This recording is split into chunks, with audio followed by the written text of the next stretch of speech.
1 अप्रैल 2026 से new income tax act apply होने जा रहा है और इसके जो नए नियम हैं वो भी 1 अप्रैल 2026 से अप्लाई होने जा रहे हैं। इससे आपके बैंक अकाउंट में जो ट्रांजैक्शन की लिमिट है उस पर भी इम्पैक्ट पड़ने वाला है और अगर आप इन लिमिट्स का ध्यान नहीं रखेंगे तो इनकम टैक्स डिपार्टमेंट की तरफ से आपको नोटिस आ सकते हैं और टैक्स और पेनल्टी का सामना करना पड़ सकता है। चलिए सबसे पहले डिस्कस करते हैं कैश डिपॉजिट की लिमिट क्या होती है। आप अपने सेविंग बैंक अकाउंट के अंदर सेविंग बैंक अकाउंट में कितना कैश एक फाइनेंशियल ईयर के अंदर डिपॉजिट कर सकते हैं।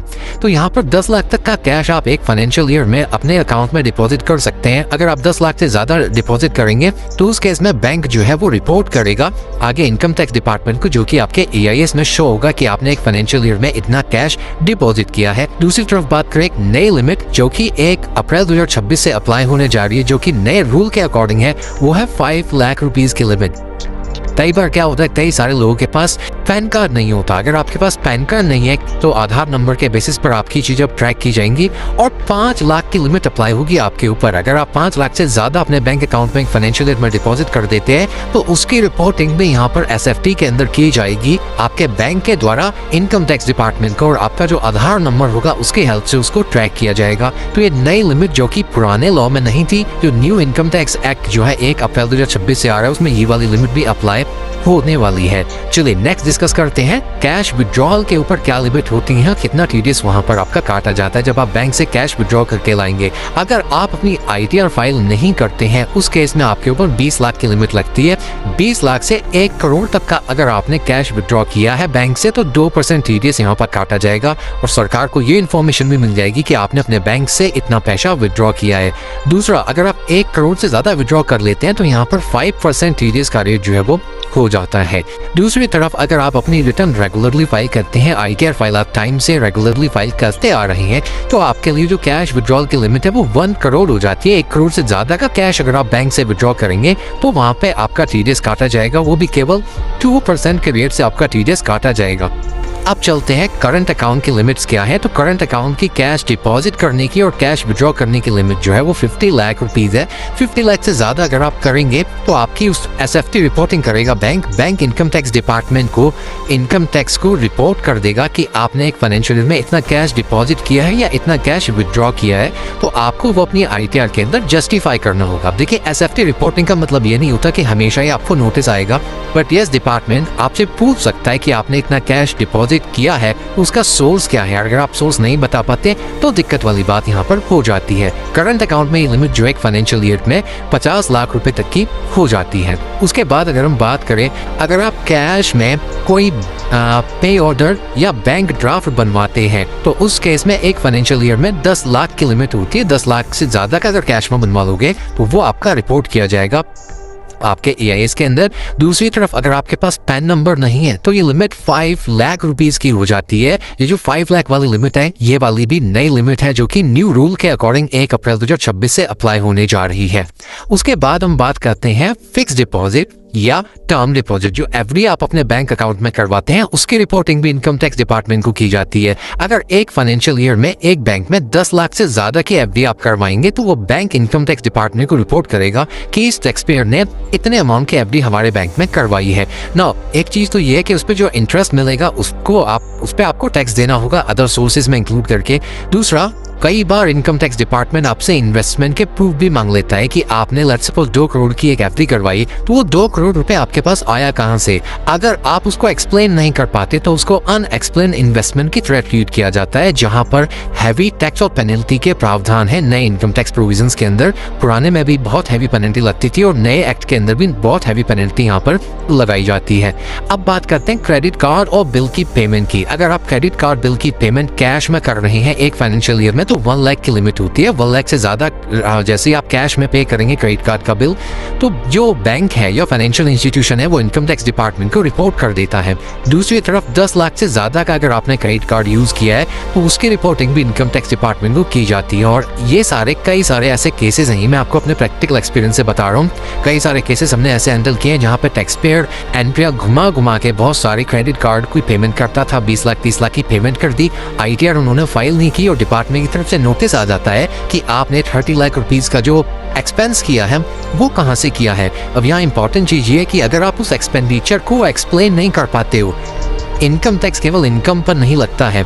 अगर कोई अनएक्सप्लेन्ड एक्सपेंडिचर, क्रेडिट कार्ड से तो आप खर्चा करते हो ना, क्रेडिट कार्ड से तो आप एक्सपेंसेस करते हो ना, अगर वो खर्चा, वो एक्सपेंस अनएक्सप्लेन हो जाता है, आप उसको एक्सप्लेन नहीं कर पाते इनकम टैक्स डिपार्टमेंट को, उस पर भी बहुत हैवी पेनल्टी के प्रावधान है। 84% तक की टैक्स और पेनल्टी मिला करके आपसे चार्ज की जा सकती है। कई सारे नोटिस हमने इस वाले क्रेडिट कार्ड के अंदर भी हैंडल किए हुए हैं। तो बहुत स्ट्रिक्ट कंप्लाइंसेस हैं क्रेडिट कार्ड की। जब आप पेमेंट करते हैं वहाँ पर भी 10 लाख से ऊपर, चाहे आप किसी भी मेथड से करें, आपकी रिपोर्टिंग की जाएगी। तो ध्यान रखिए किसी दूसरे के लिए क्रेडिट कार्ड यूज ना करें और इनके घुमाने के लिए भी क्रेडिट कार्ड को यूज ना करें। अब बात करते हैं इमूवेबल प्रॉपर्टी की। इसकी रिपोर्टिंग के अंदर भी बहुत बड़ा बदलाव आया है। पहले जो लिमिट हुआ करती थी इसकी रिपोर्टिंग की, रजिस्ट्रार को अगर 30 लाख से ज्यादा की प्रॉपर्टी रजिस्टर्ड हुई है उसको रिपोर्ट करना होता था। अब इस लिमिट को बढ़ा दिया गया है। 1 अप्रैल 2026 के बाद में जो लिमिट है वो 45 लाख रुपीस की हो गई है। अगर आपकी रजिस्ट्री 45 लाख या उससे ज्यादा की हो रही है तभी रजिस्ट्रार इनकम टैक्स डिपार्टमेंट को रिपोर्ट करेगा कि ये प्रॉपर्टी की रजिस्ट्री हुई है, और वो दोनों बायर और सेलर के EIS के अंदर रिपोर्ट की जाती है कि इतनी ट्रांजेक्शन जो है वो इस पर्सन ने की है। उसके बाद बात करते हैं स्टैम्प पेपर परचेज। ये नई एंट्री है जो कि अप्लाई होने जा रही है 1 अप्रैल 2026 से।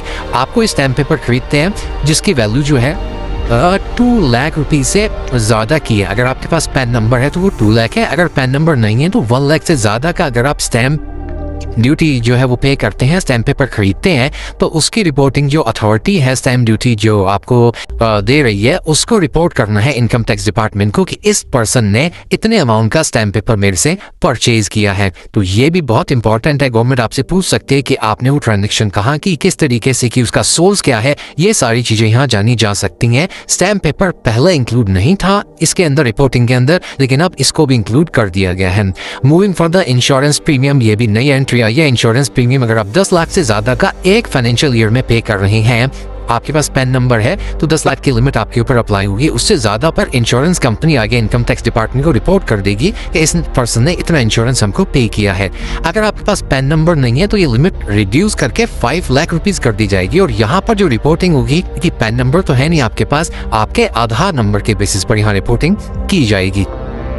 नेक्स्ट बात करते हैं शेयर मार्केट की ट्रांजैक्शन। तो इसमें वैसे कोई चेंज नहीं है। शेयर मार्केट की जो भी ट्रांजैक्शन होती हैं उन सभी ट्रांजैक्शन को, उन सभी जो आप शेयर मार्केट के थ्रू करते हो, जो ऑनलाइन ट्रांजैक्शंस होती हैं, वो सारा आपका ब्रोकर जो है 1 रुपए की भी ट्रांजैक्शन करोगे तो उसकी रिपोर्टिंग की जाएगी इनकम टैक्स डिपार्टमेंट को। और उसके ऊपर जो भी कैपिटल गेन होता है वो आपको अपनी ITR में सही तरीके से फाइल करना होता है। कई बार ऐसा देखा गया है कि आपके EIS में शेयर मार्केट की ट्रांजैक्शन आ रही है बट आप ITR उस तरीके से फाइल नहीं करते हो, अपने कैपिटल गेन को सही से रिपोर्ट नहीं करते हो, जिसकी वजह से आपकी रिटर्न डिफेक्टिव हो जाती है। तो ये पॉइंट्स भी आपको ध्यान रखने होते हैं जब आप अपनी ITR फाइल कर रहे हैं। तो EIS में चेक करें कौन कौन सी चीजें आ रही हैं। नेक्स्ट अगर बात करें डिविडेंड इनकम, आपको कोई भी डिविडेंड की इनकम मिल रही है, 1 रुपए की भी डिविडेंड इनकम है, तो वो भी वो कंपनी रिपोर्ट करेगी जो आपको डिविडेंड दे रही है, वो इनकम टैक्स डिपार्टमेंट को रिपोर्ट करती है। और आपके EIS में भी आता है कि कितना डिविडेंड आपको रिसीव हुआ है, जो कि आपको अपने अदर सोर्सेज के अंदर ऐड करना होता है और उसके ऊपर टैक्स की पेमेंट आपको करनी होती है। नेक्स्ट बात करते हैं interest paid by bank. Bank अगर आपको 1 रुपए का भी इंटरेस्ट दे रहा है, चाहे वो सेविंग अकाउंट है चाहे FD है, वो सारा अब रिपोर्ट किया जाता है उस बैंक के द्वारा इनकम टैक्स डिपार्टमेंट को, जो कि आपके EIS में आता है। और EIS से आपको अपनी ITR के अंदर उसको इंक्लूड करना होता है।